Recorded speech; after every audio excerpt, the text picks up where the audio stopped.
y'all. So I know Jonathan just said that we ain't in a church, but I'm gonna start with a confession. Just feels right. We've been working on this for a few months, and on Wednesday we had dress rehearsals. I tanked. Completely bombed. Like absolutely just off the rails. I was telling 5 stories. It's supposed to be around 15 minutes, right? You hit 15 minutes. Anybody want to know what my chat was? 35 minutes. Now, before you get nervous, I'm going somewhere with all of this. I was shocked. I could not believe.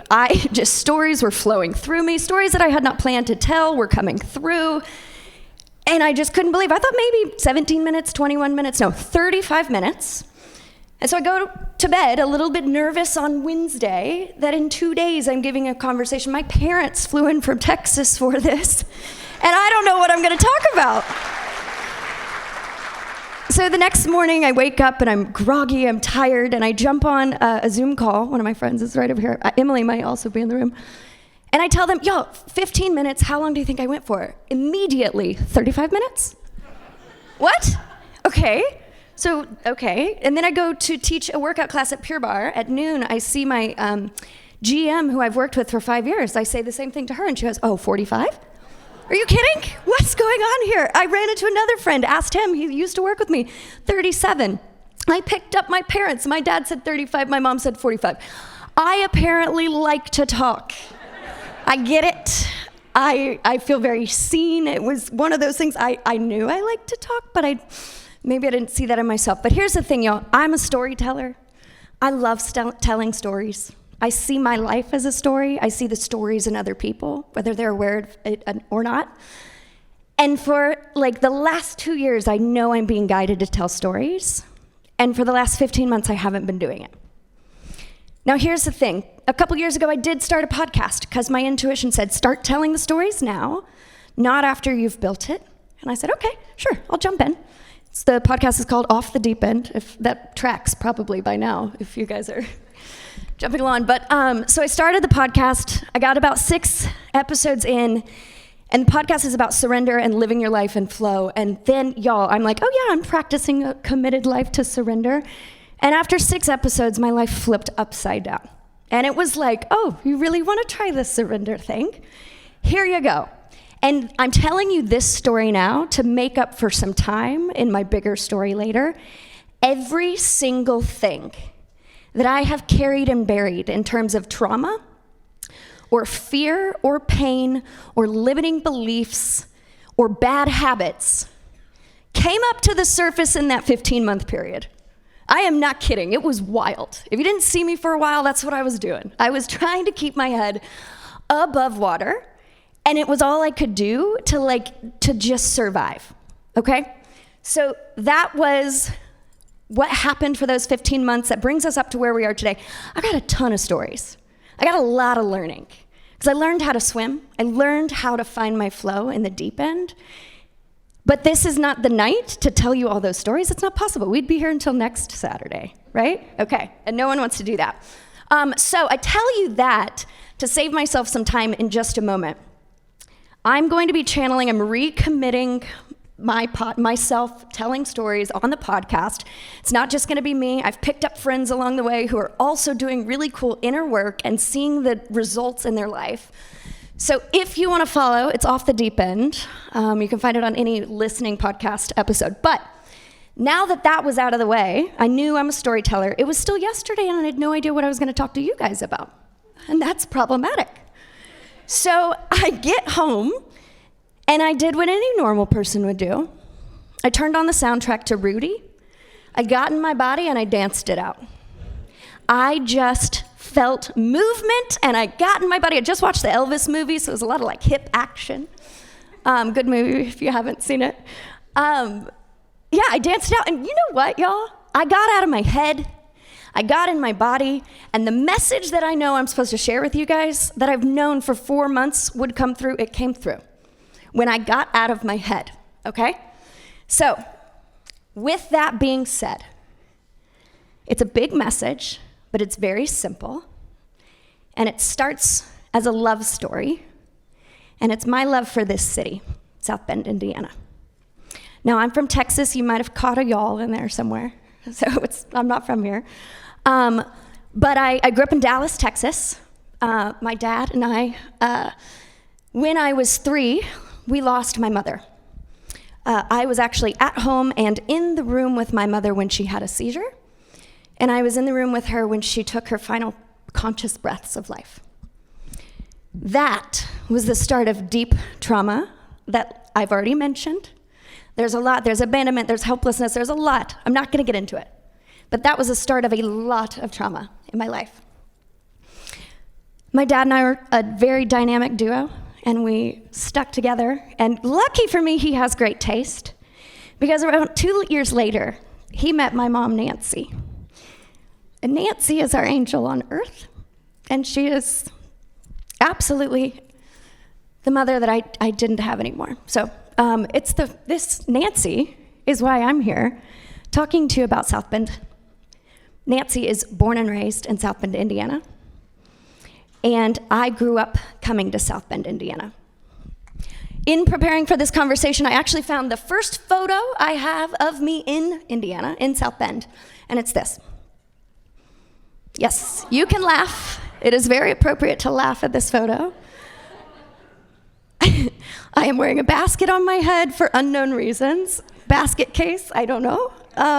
That's a coincidence. I did not Photoshop that. In looking at that photo, y'all, the very tragic haircut, my mom had short hair. My new mom had short hair, and I wanted to look like her. The funny thing is, though, they took me to my dad's barber and not my mom's. So this is kind of problematic. But anyway, so let me tell you about this little Leslie. This little Leslie believed in magic. This little Leslie loved Indiana, loved South Bend, Indiana. Indiana sweet corn. Anybody fans in here? Yes. My grandmother would ship it down to Texas for us, and we would eat it in the summer. And then there was one trip back up in high school where we went with my grandmother to pick up Indiana sweet corn. We drove past the border and into Michigan to pick up this Indiana sweet corn, and my dad never let her live it down. This little Leslie loved Rudy. Absolutely loved the underdog energy of a comeback and a meeting all odds and against adversity. So she loved Indiana sweet corn, Rudy, and the outdoor ice skating rink at Howard Park. So when I was about 7, 8, I remember being in the ice skating rink outside under the stars, snow falling down, and I vividly remember thinking, this is magic. And why that, if you live in the Midwest or anywhere cold, this, you're like, okay, that's normal. When you're in Texas, we do ice skate. It's in the summer to escape the heat, and it's in a mall. And it's not magical. You're trying to escape oppressive heat. So it's a very different experience. But this little Leslie, what she wanted to be when she grew up, she wanted to be an artist until someone judged her stick figures. She also wanted to be a marine biologist because she wanted to explore the ocean depths. She then wanted to be an Egyptologist because she wanted to go dig up mummies and buried treasure. She loved astrology. She'd write book reports on astrology in 4th grade. I don't have any clue what my teachers were thinking. She collected rocks and crystals.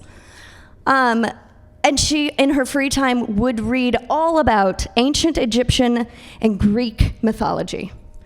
She just saw magic all around her. And then you know what happened, y'all? She grew up. And all of that trauma, all of the societal pressures, all of those things she carried for about the next 30 years. One of those fears that was deeply rooted within her was a fear of being bored or boring. And as such, she ran. She kept running. She filled her life with everything to not feel the pain that was within her. And then in that time, her connection to South Bend became boring. No offense, Aunt Tricia. I would try to get out of family functions because I didn't want to come to South Bend. It was my Aunt Tricia, she was also here. And it had nothing to do with my family, it was just I was boring. And so I thought everything around me was boring. Well, come in like 2012, 2013, I feel a very big pull to actually move to South Bend. It was to attend grad school at Notre Dame. But I moved to the place that represented my deepest fear, and that was boredom. I thought it was boring, and yet I move here. And y'all, what happened, and there's a ton of stories as to how I got to that point. What happened is by embracing my deepest fear, I found my greatest joy. I found who I am. I reconnected to the magic that is within me. And y'all, I am an artist. I am stepping into the creative potential of my life. Marine biology, I am exploring the cosmic ocean of consciousness and doing my inner work. Egyptologist, I'm not digging for buried treasure in Egypt. It's right here. It's in my heart. Astrology, Sagittarius, Sun, Moon, Taurus rising. I don't know if anybody else in here. Crystals, I got them.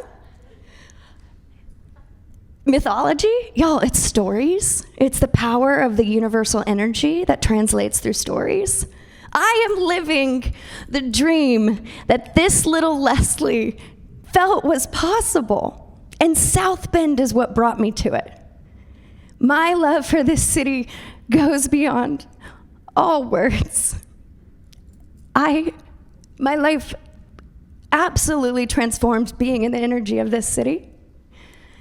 And it just different trajectory, and it was because I faced my deepest fears. Now, no one 10 years ago said, hey, do you want to go to South Bend and face all your fears and live in a boring city? Had they said that, would I go? No, but I was guided and I got there anyways. I've got a quote, so I'm really trying to help you guys see that maybe behind our fear, what's in the deep end of life, those things that we don't want to look at or acknowledge, maybe within that there's something for us. That's what my life has been, truly. And slides are due on Monday, so I don't have a quote, but I wrote it on my arm. And I didn't sweat it off. So if that feels new from coming from me, there is a very smart man named Joseph Campbell. He is an American author, and he wrote a lot about mythology and religion. And he says, it is by going down into the abyss that we recover the treasures of life. Where you stumble, there lies your treasure. So that's part one. I don't have a time check, but we're moving through this. I want you to hold space for what would it look like if your treasure was beneath your fear. Hold space for that. We're going over here. A while ago, I picked up this notion, the way we heal the world is we heal our inner world, okay? Have we heard that before? I tried looking it up. I couldn't actually figure out where it came from. I feel it actively in my life. I asked my mom and dad this morning on our walk to get coffee. I said, hey, remember, you know how there's been a marked change in our family dynamic, and it's when I started doing my healing work and talking about it? And they're like, yeah, I'm their weirdo only child. But I asked them, can you feel a difference in our family dynamic since doing that? Without a doubt, they said yes. And it's like we had love in our family before, but our little 3-person family dynamic is so much richer. I get to experience my parents and the depths of that relationship because we're actually learning how to do our work as a family, and it's really fun. And then we're walking, and my mom goes, oh my gosh, what if everybody did their inner work? What kind of world would we live in? Amen, Nancy Pinson. That would be, she said it, not me. So what I want to have us do is hold up these two ideas. Our treasure might be underneath our fear and our pain. The way we heal the world is we heal our inner world. So let me show you what that looks like. Looking at the pain, going into the abyss, that's healing your inner world. So check me on this logic. Does that mean the way we heal the world is we look through our pain and our fear, we find our treasure, and we heal the world? I don't know. I don't have any answer to that. What would it look like? I have a feeling there's a connection there. But what does that look like? I don't know. But what I have prepared is a little social experiment, and you're all invited. I am going to ask Todd here in a moment. We're going to play a little game. Has anybody been to a sporting event and this little crowd phenomenon happens? And it's called the wave.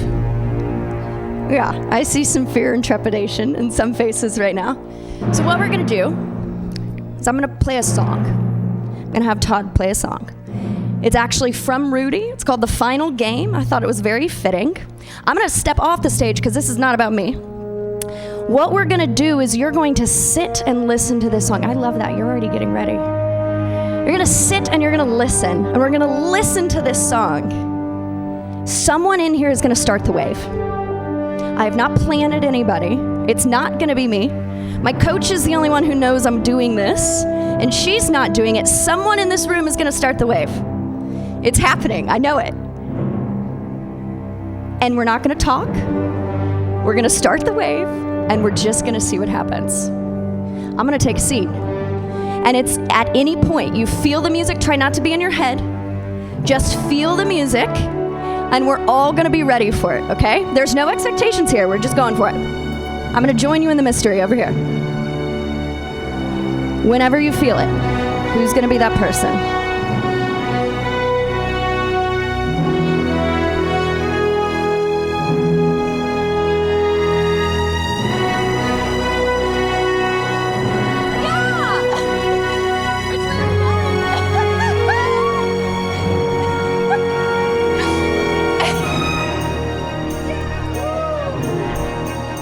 Keep going.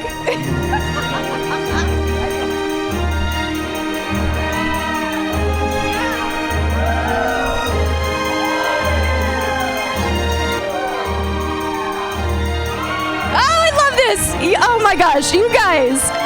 And even up there. Okay. Okay. There is a point to this. Thank you, thank you, thank you. That was where my talk either just continues to bomb or we're going places.